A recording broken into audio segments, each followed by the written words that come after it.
Plug-in hybrid versus electric car, which is the better option to go for? That's what we're going to find out. Welcome to Car Corner, where we help you, the consumer, master the process of car buying and car ownership. As gas prices continue to go up, more and more consumers are thinking of buying a plug-in hybrid or a fully electric car for their next vehicle purchase. But there are many questions that come to mind when comparing a plug-in hybrid to a full EV, such as which one is going to save you more money in the long run, how do they compare in terms of operating costs, and ultimately which one is the better one to buy. Well, make sure to stick around until the end of the video because that's what we're going to find out. So let's start things off by going over the pros and cons of a plug-in hybrid vehicle.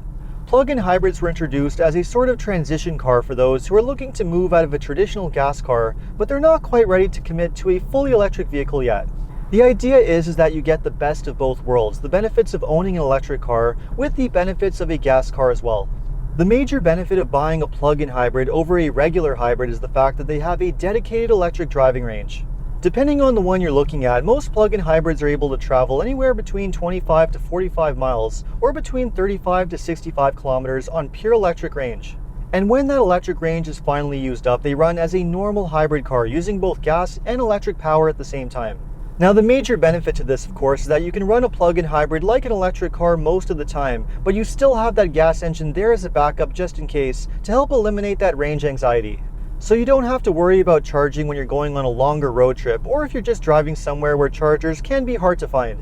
And because plug-in hybrids can't travel as far as electric cars can because of their much smaller batteries, they are much faster to charge too. On a typical level 2 charger, most plug-in hybrids are able to get a full charge in around 3 to 4 hours, as opposed to 9 to 12 hours for a full EV. Another benefit to plug-in hybrids is that in most locations you are able to take advantage of electric vehicle rebates. Unlike regular hybrid cars, which are typically not eligible for EV rebates, plug-in hybrids are usually eligible for rebates, the same kind that you find on many electric cars. This means that with a plug-in hybrid, you could save thousands of dollars off the purchase price, which could make them a very compelling buy. Which brings me to the next benefit of plug-in hybrids, which is the pricing. Compared to full EVs, plug-in hybrids are usually much more reasonably priced, usually only a few thousand more than a regular hybrid car. Even though most of them are still not that inexpensive to buy, they are a lot more affordable and attainable for the average consumer when compared to most EVs. So for the most part, plug-in hybrids do have a lot of major advantages, and for something that's trying to fill the space between a regular hybrid car and a full EV, they do fulfill that mission very well. But that being said, there are a lot of things that a plug-in hybrid just can't do as well as a full EV, and one of the most obvious things is the electric range. At the end of the day, plug-in hybrids just don't have anywhere near the kind of range that you can get with a full EV. Which means that if you do a lot of driving on a regular basis, you will have to tap into that hybrid mode and use gas at least part of the time. So a plug-in hybrid is not going to completely eliminate your gas usage unless you do a lot of short distance driving and you're able to charge on a regular basis.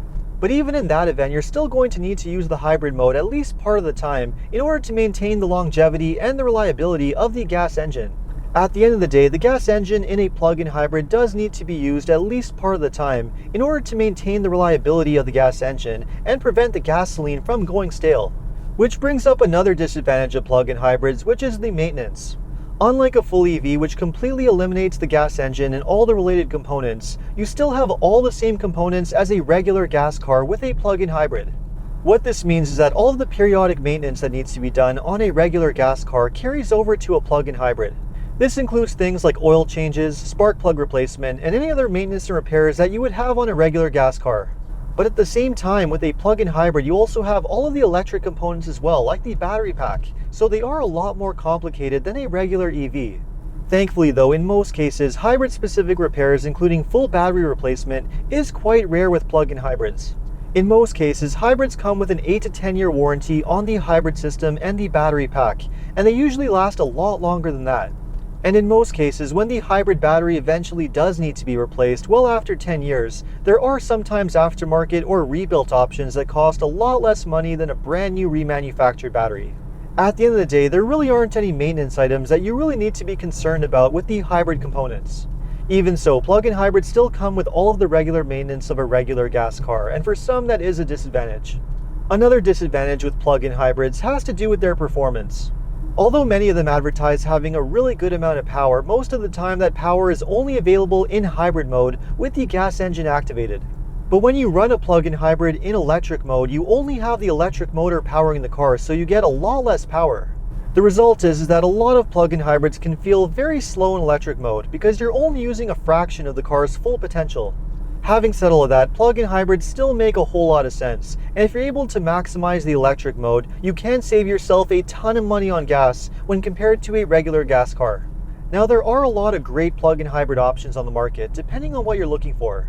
If you're okay with just a regular car, for example, for a reasonable price, then take a look at the Toyota Prius Prime, which is a very good plug-in hybrid. Or if you prefer something larger and more spacious like a crossover SUV, some of the popular choices include the Ford Escape plug-in hybrid, the Hyundai Tucson and Hyundai Santa Fe plug-in hybrid, and the Toyota Prius Prime. At the end of the day, any of these options will save you a lot of money on gas when compared to a regular gas car. But if you really want to save yourself a lot of money on gas, then maybe you should be taking a look at a fully electric car instead.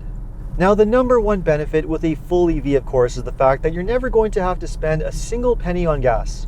Back when they were first introduced to the market over a decade ago, most of them were only able to travel around 100 miles or 160 kilometers before they needed a charge. The first electric car to change all of that was Tesla with the Model S, which was the first EV that was actually practical enough to use every day. And ever since then, EVs have only been getting better and better with time, to the point where the latest batch of EVs are able to travel a pretty reasonable distance. Most of the latest EVs on the market are able to travel between 200 to 300 miles or 400 to 500 kilometers on one full charge. And if that electric range works for you, then there's no question that you could save yourself a ton of money over time, because charging an electric car can cost a whole lot less money than filling up a gas car. Now, the cost of charging an EV can really vary depending on where you're located, when and where you charge your car. Charging an EV at a high-speed public charger is usually the most expensive option, costing between $10 to $20 for a full charge, which is still a lot less expensive than filling up a regular gas car. Still, typically the cheapest way of charging an electric car is charging at home during off-peak hours, which are usually during the night. So exactly how much in savings does that amount to? Well, again, it really depends on where you're located and how much electricity costs for your location. But using my location in Ontario as an example, charging an electric car during off-peak hours would cost me around $500 a year with an average amount of driving. Now, there's no question an EV costs a whole lot less money to run than a regular gas car, which can easily cost 4 to 5 times as much with the same amount of driving. And even a plug-in hybrid can cost 2 to 3 times as much when you add up the cost of gas and the cost of charging. And not only are you going to save yourself a lot of money on gas with an EV, but you're also going to save a lot of money on maintenance as well. Because an electric car is so mechanically simple, consisting of basically just an electric motor and a battery pack, they require very little maintenance when compared to a plug-in hybrid or a gas car. This means that all of the regular maintenance that you'd have to do on a gas car or a plug-in hybrid car, like oil changes, spark plug changes, and other kinds of fluid changes, are completely eliminated with a full EV. And not only does all of this eliminated maintenance save yourself a lot of time and hassle, but it also saves a lot of money over time too. Electric cars also tend to be a lot more reliable and have a lot less repairs than gasoline engines, because you never have to worry about things like oil leaks or other problems which can typically happen with a gas engine. No question, the low cost of ownership and the minimal cost of repairs and maintenance is one of the major advantages of owning an EV. Another major advantage, though, that you get with an EV over a plug-in hybrid is the amazing performance. With this Volvo XC40 Recharge that I'm driving, for example, you get well over 400 pound-feet of torque right off the line, which means that acceleration is pretty effortless. All you do is plant your foot down and off you go. There is nothing like the acceleration of an electric car. There's nothing like the quiet, smooth driving experience too. Having said all of that, EV ownership is definitely not perfect, and there are a lot of disadvantages that you need to be aware of. At the end of the day, even though most EVs have improved dramatically, 200 to 300 miles or 300 to 400 kilometers is just not enough for the average driver. Especially given the fact that a lot of different things could reduce that range by quite a bit.